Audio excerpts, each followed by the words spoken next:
So it's good to see everybody here today. It's a privilege to see such a large group gathered here. Growing up in southeast Missouri, the son and the grandson of school administrators across the state, I got to see firsthand what a lot of you deal with in the small rural school districts. If you are a superintendent of a small rural school, we know when there's a stray animal on the school grounds, you are a dog catcher. And when there are school buses, when the driver doesn't show up, you're a school bus driver. You run the route. Or someone suspicious on the school grounds many times late at night, you're a security guard. And of course, we know when there's winter weather, you become meteorologists as well. But little did I know, seeing and learning that growing up would be good preparation for working for Governor Parson.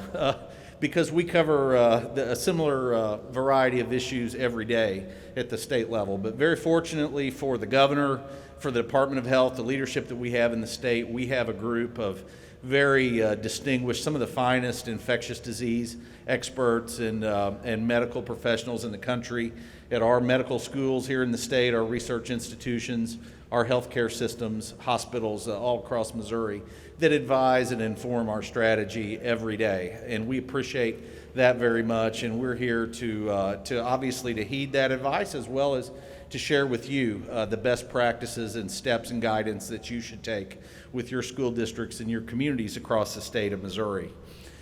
We began to see really in mid to late May and into June and July.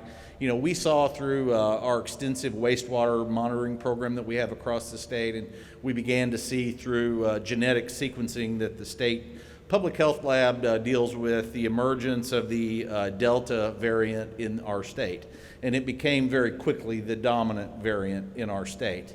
And it approaches communities in different ways. We've seen some communities that have had very explosive outbreaks occur in congregate facilities or amongst groups of individuals or community-wide. We've seen other communities where it moves in very slowly and those case counts gradually rise. There is no one method with which it's much like an invading army from a country abroad. There is no one way that it moves into a community, but it does work silently, it works quietly, and it spreads amongst asymptomatic individuals and can wreak destruction. So we understand there is no one-size-fits-all effort with which the variant moves amongst our state. And I also know very well, being in Jefferson City, that we understand the cherished concept of local control in the state, and the people don't like stone tablets coming down from the state capitol into your communities. Growing up,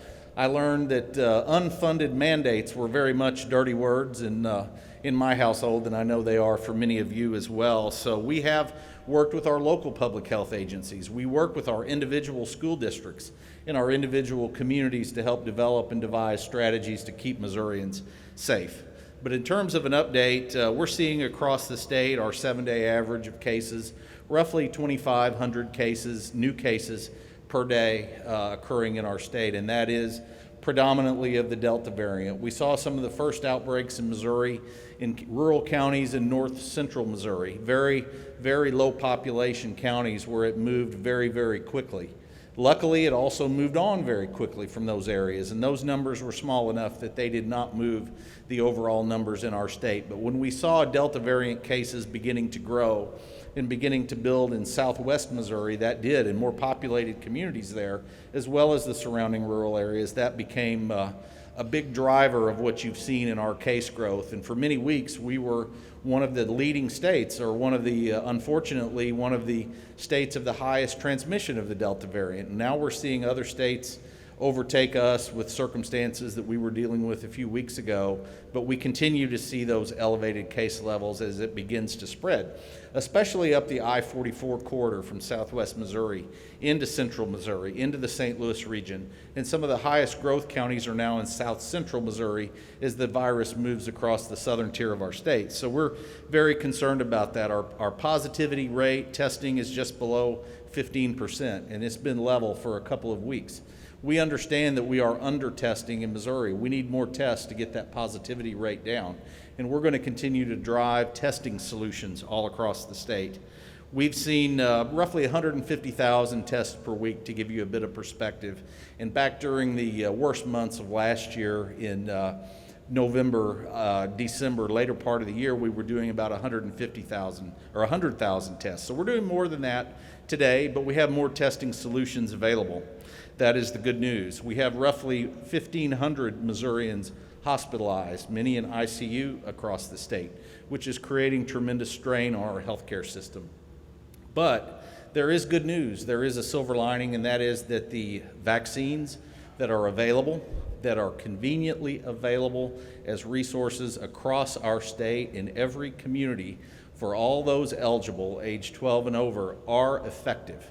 If you take nothing away, take this, please. Vaccines are effective almost 100% against severe illness, against hospitalization and death to COVID-19. So we have a tool that we did not have 1 year ago. We have a tool that was not even widely available in the winter and in the spring of this year, but it is 100% virtually effective against illness and death, whether the Delta variant or any other variant that has been identified in this country to a significant extent. So I would encourage you, we encourage as a state, you want to operate your schools safely. That is one issue. Unfortunately, public health has become so polarized in Missouri. You have extremes at the right, the left, nationally, cable TV, news, social media, etc. People can't even agree that the sun rises in the east and sets in the west anymore, but people do agree, whether you're talking about President Biden, whether you're talking about Governor Parson, the CDC, your local public health authorities, whoever you're talking to, people agree that in-person learning in schools is the safest place for our children. It's the safest place when we're talking about protecting community health, whether that's nutritional health, whether that's mental health, whether that's the good of our communities, students and their parents. It is the safest place. So we're here to help you do that safely and to operate safely in our state. And we can provide that. We can provide vaccination solutions. We will work with you on a district by district level, connecting you with local partners or vaccinators to drive those solutions as extensively as possible for those that are eligible. We know that children under 12 are obviously not eligible, so we have to do more. And that's where those layered strategies become very, very important that we've tried to address within our guidance. And that includes aggressive testing. It includes contact tracing, everyone's favorite subject. It includes masking as appropriate. It includes ventilation systems, personal hygiene, and social distancing. And if you don't feel like you have adequate solutions in your schools and you need help with a better strategy or a plan, we're here to work with you. We're here to work alongside you. We're not here to come down from the mountain and tell you what to do. We're also not going to stick our head in the sand and claim that this is over, because it's not. Everyone wants COVID-19 to be over. We do, politicians do, the public does, but we can go one of two ways. We can either put our head in the sand, say it's over, move on, and let it tear at the fabric, starting with the most vulnerable people in our community, or we can just knuckle under in fear and just shut down in fear of the virus and let it run its course that way. But we have to function and we have to fight. So we're here to help you. We're here to be a resource for our schools and our school boards, our school administrators, our communities, and our LPHAs. And we're going to speak with one voice, with good advice, with good strategies. You have to figure out how that best serves your community. But if you feel that there are not strategies available to you to effectively fight this, our State Department of Health and Senior Services, in coordination with DESE, will lend a hand and make that happen. That is our commitment to you. We thank you for your service. We're going to continue this fight until it is over and COVID-19 is a distant memory. Thank you.